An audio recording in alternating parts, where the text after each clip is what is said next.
Dear students, आज हम लोग यूनिट एंड मेजरमेंट का अध्ययन करेंगे।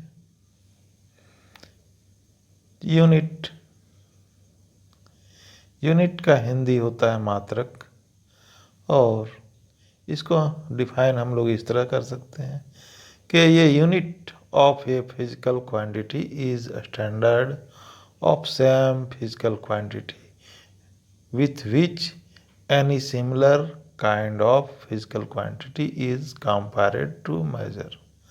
अर्थात एक यूनिट, किसी फिजिकल क्वांटिटी का यूनिट उसी फिजिकल क्वांटिटी भौतिक राशि का एक स्टैंडर्ड रूप होता है जिससे तुलना करके हम किसी भी अन्य फिजिकल क्वांटिटी, समान फिजिकल क्वांटिटी का हम लोग माप सकते हैं।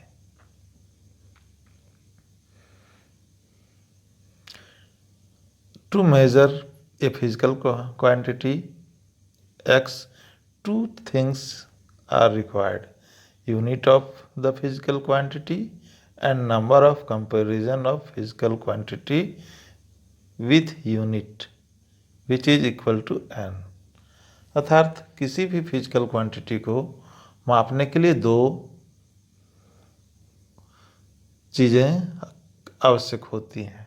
एक, उसको मापने के लिए एक यूनिट होना आवश्यक होता है, मान लीजिए ये यू हो गया, और उस यूनिट के द्वारा उस फिजिकल क्वांटिटी को अगर कंपेयर किया गया तो कितने टाइम्स हुआ, तो वो n टाइम्स हुआ तो n हो गया। अतः फिजिकल क्वांटिटी का माप जो हो जाएगा number into unit, n in U. यहाँ पर n जो है number of comparison of the physical quantity with unit है।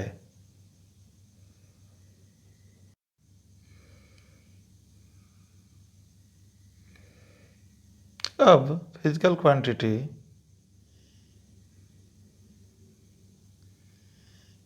x is equal to N U. अब जहाँ ये number of comparison of physical quantity with standard unit है, अब n इजकल टू हम लोग लिख सकते हैं x बाई यू। अर्थात ये नंबर ऑफ कंपैरिजन जो है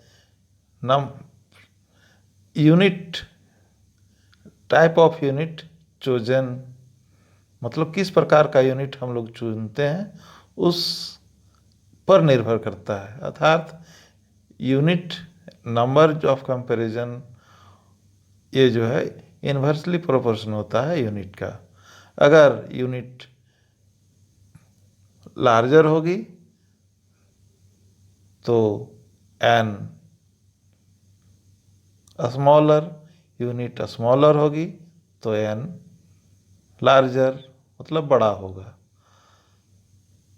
अर्थात n जो है इन्वर्सली प्रोपोर्शनल टू u, क्योंकि x जो फिजिकल क्वांटिटी वो तो एक तरह का कांस्टेंट होगा, उसकी लंबाई निश्चित होगी। अगर लेंथ है तो मास है तो मास उसका एक निश्चित होगा।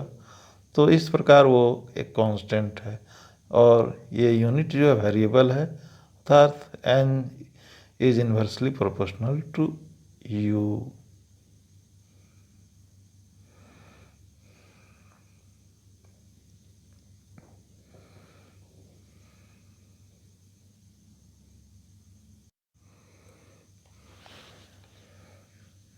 भौतिक राशियां दो तरह की होती हैं,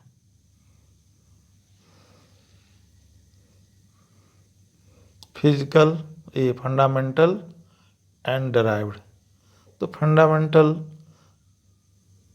फिजिकल क्वांटिटी या फंडामेंटल यूनिट्स, उससे संबंधित मात्रक या यूनिट को हम लोग फंडामेंटल यूनिट कहते हैं।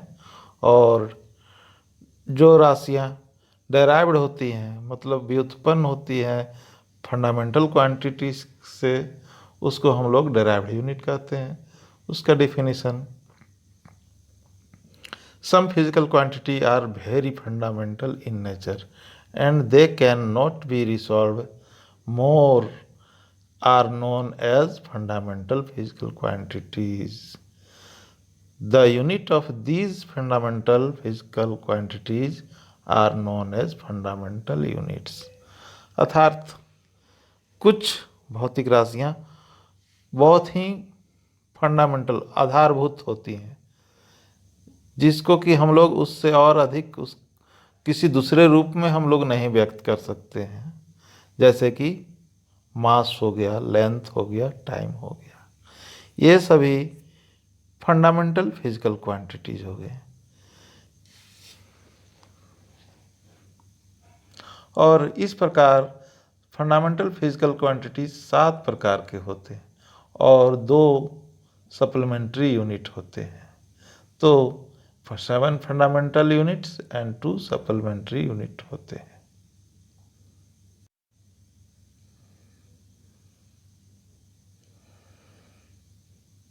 तो फंडामेंटल यूनिट्स 7 फंडामेंटल यूनिट्स हैं: mass, length, time, temperature, luminous intensity, electric current, amount of substance. और सप्लीमेंट्री यूनिट्स रेडियन और स्टेरेडियन है।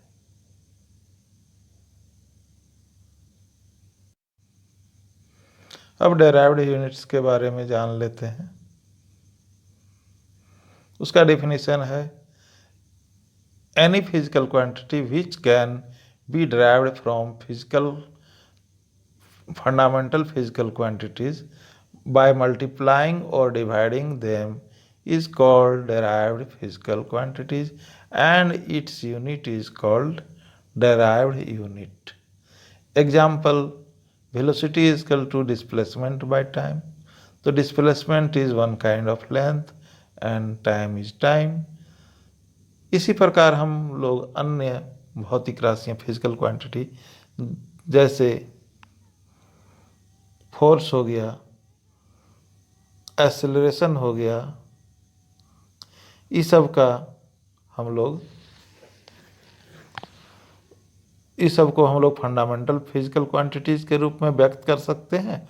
और फंडामेंटल फिजिकल क्वांटिटीज़ के रूप में व्यक्त करने के बाद उसमें अगर हम उसका यूनिट रख देते हैं, तब वो उस फिजिकल डेराइव्ड फिजिकल क्वांटिटीज़ का वो यूनिट कहलाएगा।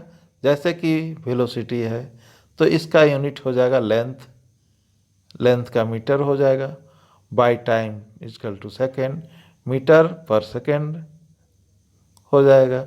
उसी तरह से अगर एक्सेलरेशन है तो एक्सेलरेशन में लेंथ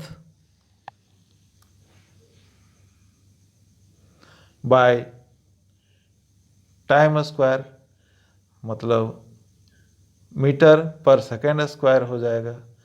इसी प्रकार अन्य भौतिक राशियों का यूनिट हम लोग प्राप्त कर लेंगे।